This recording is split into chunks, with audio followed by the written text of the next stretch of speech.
I'm getting this question all the time, and I'm sure you're getting the same too. Why are you picking mechanical watches over something more practical like a smartwatch?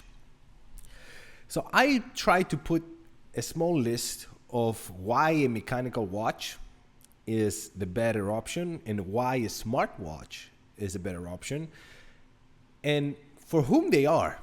So without any further ado, let's start with mechanical because most of you that are in this channel are here because you're watch enthusiasts and we like mechanical watches. The first thing that I love about my mechanical watches is that they don't distract. All you have is a watch that tells time. If it has some complications, even better, in my opinion.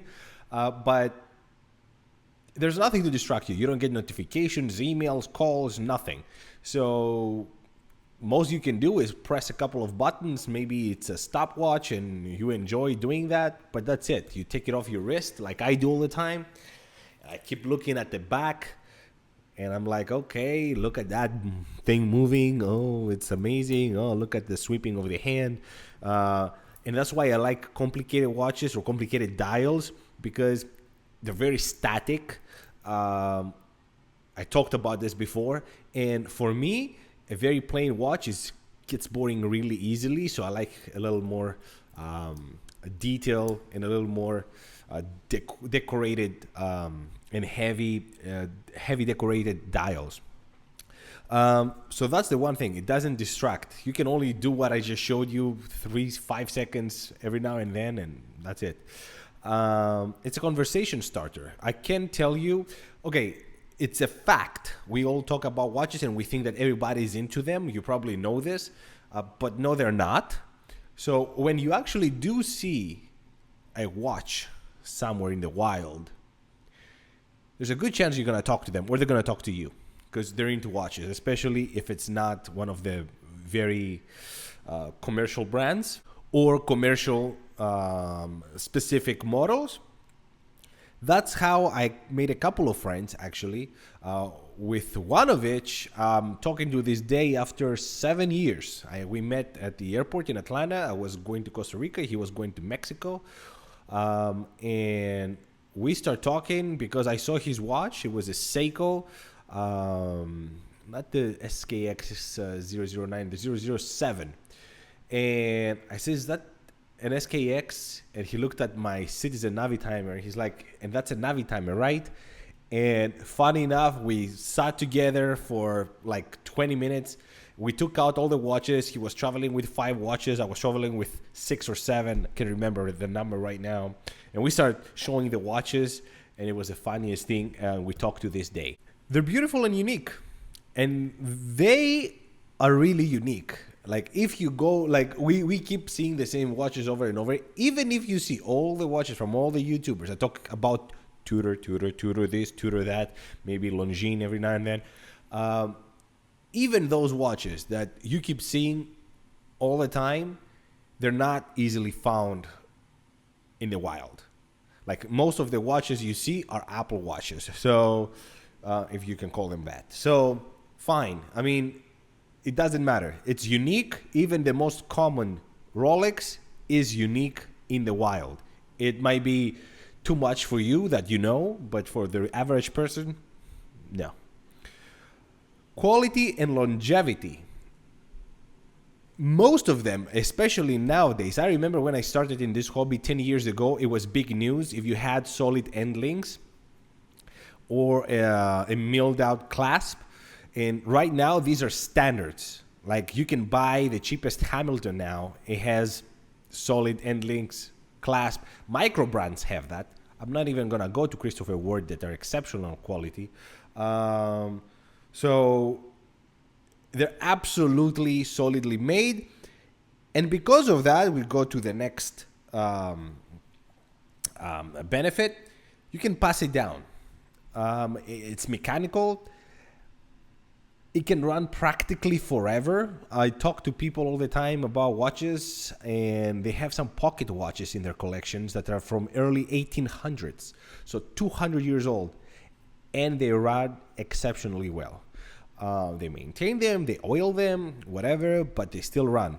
If something breaks, at the worst case scenario, it's all about money, right? If you're willing to spend the money for a watchmaker to make you that part, if it's that exceptionally important to you, you can pay somebody and make a little part and replace it forever, indefinitely. Indefinitely. They can run indefinitely, which is amazing.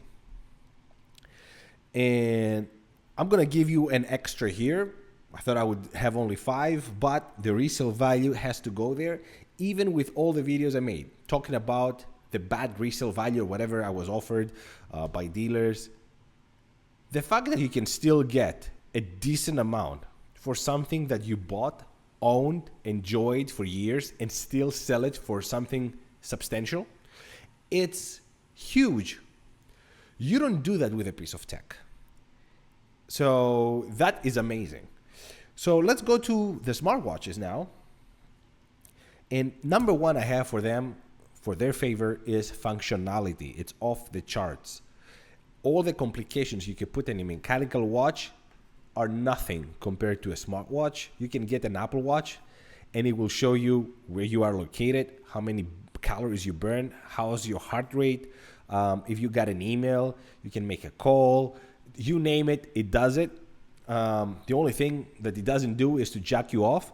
But I'm sure in the future that will happen. They're inexpensive. The most expensive watches that you see are some Garmin's, and those are like 1,200 I've seen. The most. Most of them run under 700. Most of them are like 200 to 300, and that's amazing. Like for what you get, $200-300 is not much. And why is not much? My third point is there's actual innovation. The R&D that goes to any of these watches is incredible. And we're talking real R&D. We talk about mechanical watches and technology. Oh, they expanded the lifespan of a mechanical watch to 70 hours or 120 hours. Big deal. Big deal. This technology has been there for 300 years. And just today we managed to go to like all these hours. Fine, whatever. It's amazing for us because we're geeks. But if you think about it, managing to, with today's technology, to just have like, I don't know, 70, 120 hours of power reserve on your watch is not a big deal. It's the same gears. The principles are the same. There's no real innovation like it does with something like a smartwatch. Keep in mind that those were the smartwatches of their time, right? The Navi Timer is a good example. The Navi Timer was doing all the calculations with a slide rule. And that was the smartwatch of the time. So if they could have smartwatches back then, that's what they would go for. That was the cutting edge technology. Now, the fourth is the lifespan. They have a very decent lifespan. You will say, oh, but you need to throw them, the battery goes bad. It goes bad. But before it goes bad, what probably will happen is that you will get tired of it because something new came up. That's the problem that I see. Most people change their smartwatches because something else came up, and now they feel that they have old piece of tech. But if you decide to keep it, I know people that have first generation Apple Watches and they run perfectly fine and they're very happy with them. So it depends what you're looking for. But a piece of tech like that doesn't have any moving parts. So it can run for a very long time without any issues. That's why digital watches like Casio G-Shocks, they can run forever. It's because they don't have any moving parts. Which brings me to my last benefit is their toughness for everyday use. They get increasingly more water resistant, not waterproof. Wrong term.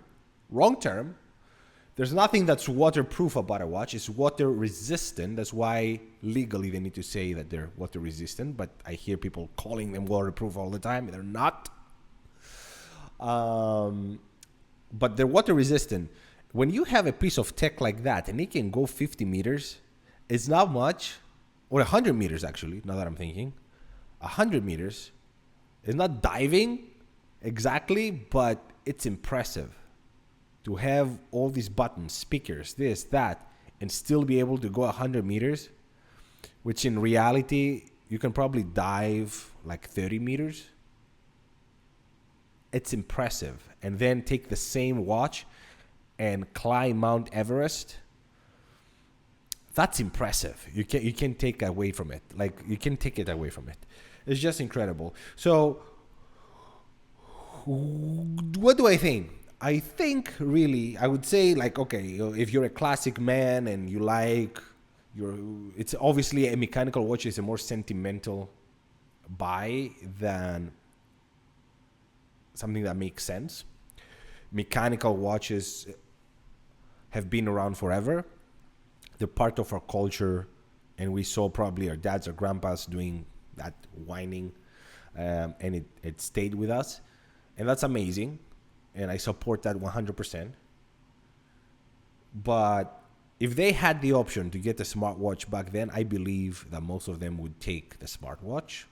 I was dreaming about smartwatches when I was a kid. The idea of putting a TV on your wrist was incredible. Seiko did it. But then you had like a Walkman size device with a cable that was attached to you. And now you just have it on your wrist proper. That's incredible. You can't take anything away from it. So I don't own a smartwatch. Would I? Maybe. I don't have any urgency to buy one. But I honestly think they both have their place. I wouldn't say in their collection. I mean, I wouldn't consider a smartwatch part of a collection, but it's an impressive piece of gear that I think there's place for everyone. If I was buying it, I wouldn't wear it all the time. I hate the idea of being tracked, of being reachable all the time, especially nowadays when I have my smartphone with me all the time. But I think that there's a place for both. I would double wrist it, actually. One is a watch, one is a piece of tech.